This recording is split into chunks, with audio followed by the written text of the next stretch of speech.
নমস্কার বন্ধুরা, তোমাদের সবাইকে অনেক অনেক স্বাগত জানাই বন্যা রান্নাঘরে। আজকে কিন্তু একটা দুর্দান্ত রেসিপি নিয়ে চলে এসেছি। আজকে কিন্তু একটা স্ন্যাক্সের রেসিপি নিয়ে চলে এসেছি। আর এখন যেহেতু শীতকালে কিন্তু সন্ধ্যার সময় যদি একটু ফুলকপির পকোড়া থাকে তাহলে তো কিন্তু আর কোনো কথাই নেই। তো আজকে আমি ফুলকপির পকোড়া রেসিপি তোমাদের দেখাবো বানিয়ে, খুব সহজ পদ্ধতিতে দেখাবো, কিন্তু ঘরে থাকা উপকরণ দিয়ে দেখাবো।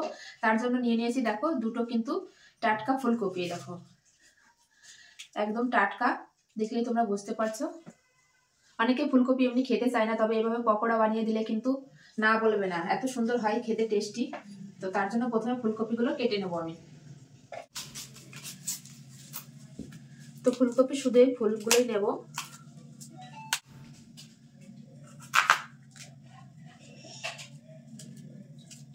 এই যে ফুলগুলো, এগুলো কিন্তু আমি এই যে জল নিয়েছি, অনেক সময় ফুলকপির ভিতরে কিন্তু পোকা থাকে বন্ধুরা, তার জন্য জলের ভিতরে কিন্তু সামান্য পরিমাণে একটু লবণ দেব। লবণ দিয়ে ব্যাস ফুলকপিগুলো কেটে রাখবো, তাহলে যে পোকা মোকা থাকলে কিন্তু বেরিয়ে আসবে। তো এরকম ফুলগুলো কেটে নেব। তো তোমরা তোমাদের পছন্দ অনুযায়ী কাটতে পারো, ছোট বড়। এই ডাঁটিগুলো কিন্তু একটু ফেলে দিতে হবে। যেরকম করে রাখবো, একটু বড় হয়ে যাচ্ছে বলে মাঝের থেকে একটু কেটে নেব।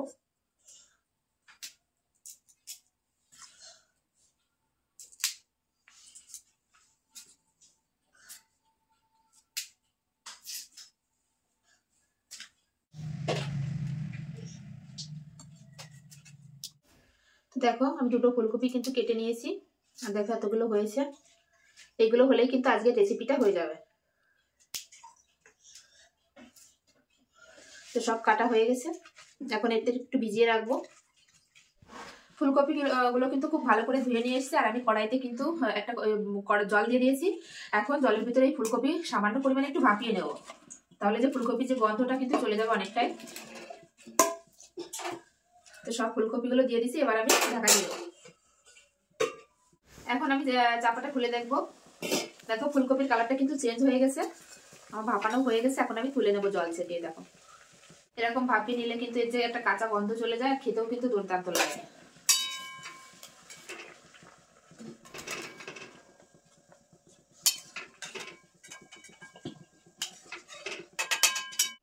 ফুলকপিটা কিন্তু একটু ঠান্ডা করে নিয়েছি, এবার কিছু মশলা মেখে নেবো। প্রথমে দিয়ে দেবো হচ্ছে, এখানে রয়েছে 1 চামচ আদা বাটা, 1 চামচ রসুন বাটা, তো দিয়ে দেবো।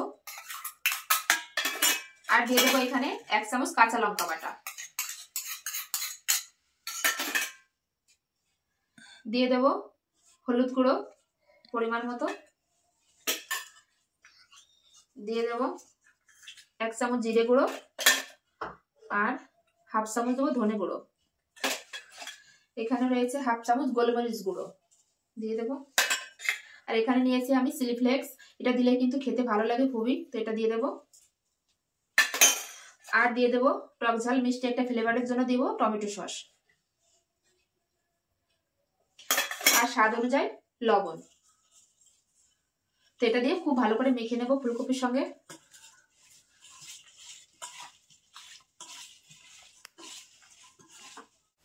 খুব সুন্দর করে কিন্তু আমি মেখে নিয়েছি, দেখো পুরো মশলাগুলো কিন্তু ফুলকপির গায়ে গায়ে আছে। এবার আমি এটা ঢাকা দিয়ে 15 মিনিটের জন্য রেখে দেবো। এবার এটা ঢাকা দিয়ে 15 মিনিটের জন্য রেখে দেবো রেস্টে। 15 মিনিট হয়ে গেছে, এখন আমি চাপাটা খুলে নেব। এই দেখো এখন দিয়ে দেবো আমি হচ্ছে, দেখো 1/2 কাপ ময়দা।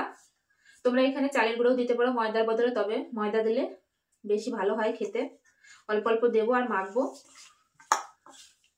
যে পরিমাণ আমি ময়দা নিয়েছিলাম তার থেকে কিন্তু কম দেবো হচ্ছে কর্নফ্লাওয়ার।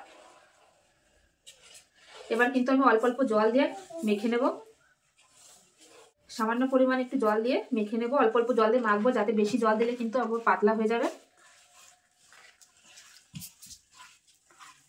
আর একটু লাগবে জল। তো দেখো ময়দা কর্নফ্লাওয়ার কিন্তু খুব ভালোভাবে মিশিয়ে নিয়েছি, এরকম ভাবেই হবে। এবার এগুলো ভেজে নেবো পকোড়াগুলো।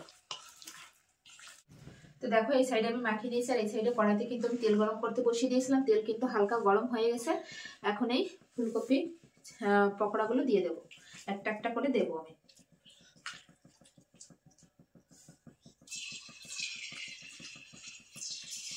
একদম কিন্তু তেলটা গরম করে, প্রচুর পরিমাণে গরম করে দেওয়া যাবে না, এরকম হালকা গরম তেলেই কিন্তু ছাড়তে হবে পকোড়াগুলো। এইভাবে দেবো আমি।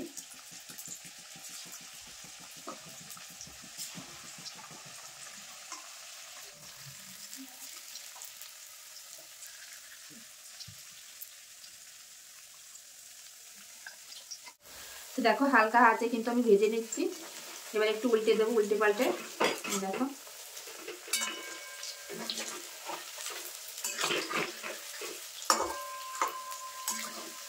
এরকম হালকা হাতে কিন্তু আমি ভেজে নেব। ফুলকপির পকোড়া কিন্তু আমি ভেজে নিয়েছি, দেখো একদম লাল লাল করে। এখন তুলে নেব তেল থেকে।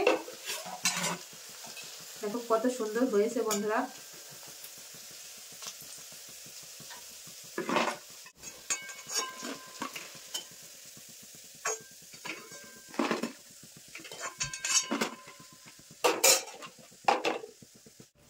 তো বাকি যেগুলো আছে একইভাবে কিন্তু ভেজে নেব আমি। এগুলো কিন্তু একটা একটা করে দিয়ে দেবো।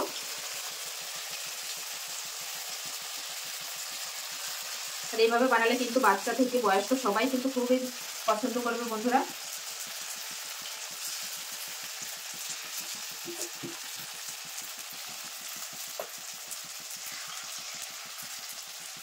এগুলো কিন্তু একইভাবে উল্টে পাল্টে লাল লাল করে ভেজে নেব।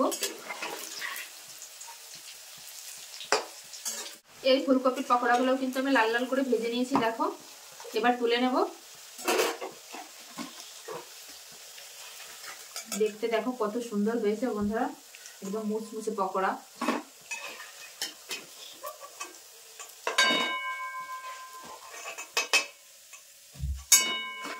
তো দেখো এক থালা কিন্তু পকোড়া রেডি। এক থালা পকোড়া কিন্তু আমার ভাজা রেডি। এখন এই জায়গা পরিষ্কার করে আমি খাবো, আমি আর আমার ছেলে। কেমন হয়েছে দেখতে অবশ্যই কমেন্টে বলবে বন্ধুরা। তো দেখো এই জায়গা পরিষ্কার করে কিন্তু আমি আর আমার ছেলে চলে এসেছি। আর পকোড়া হবে, আমার ছেলে আসবে না সেটা কখনো হয়। দেখো চলে এসেছে। আর এই দেখো সস নিয়ে এসেছি। আমার ছেলের কিন্তু খুব একটা প্রিয় এই সসটা, তো তার জন্য সস নিয়ে পকোড়া নিয়ে চলে এসেছি। এটা দেখাবে তো। এই দেখো গরম গরম পকোড়া।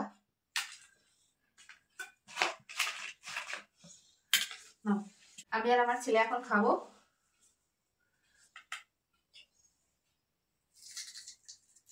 কতটা মুচমুচে হয়েছে তোমরা আওয়াজ শুনলে বুঝতে পারছো যে কতটা সুন্দর হয়েছে।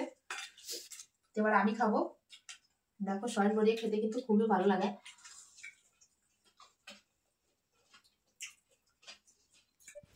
তো দেখো ভিতরে ফুলকপিটাও কিন্তু দারুণ সেদ্ধ হয়েছে, আর খেতেও কিন্তু দুর্দান্ত লাগছে বন্ধুরা।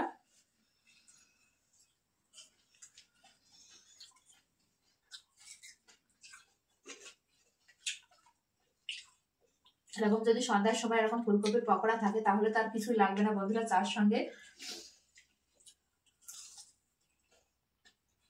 ভালো, একটু গরম আছে। দেখো আমার ছেলে কিন্তু খুব সুন্দরভাবে খেয়ে নিচ্ছে বন্ধুরা। তো আমার এই ফুলকপির পকোড়া রেসিপি কেমন লাগলো অবশ্যই কমেন্টে জানাবে বন্ধুরা। ভালো লাগলে অবশ্যই লাইক কমেন্ট শেয়ার করবে, চ্যানেলটি সাবস্ক্রাইব করবে। এরকম নিত্য নতুন ভিডিও দেখার জন্য অবশ্যই বন্যা রান্নাঘর চ্যানেলটি সাবস্ক্রাইব করতে হবে। সবাই ভালো থাকবে, সুস্থ থাকবে। আর এরা একবার হলে বাড়িতে এইভাবে একবার ফুলকপির পকোড়া বানিয়ে খেয়ে দেখবে। আশা করছি অনেক অনেক ভালো লাগবে বন্ধুরা। বাই সবাইকে, বাই করে দাও।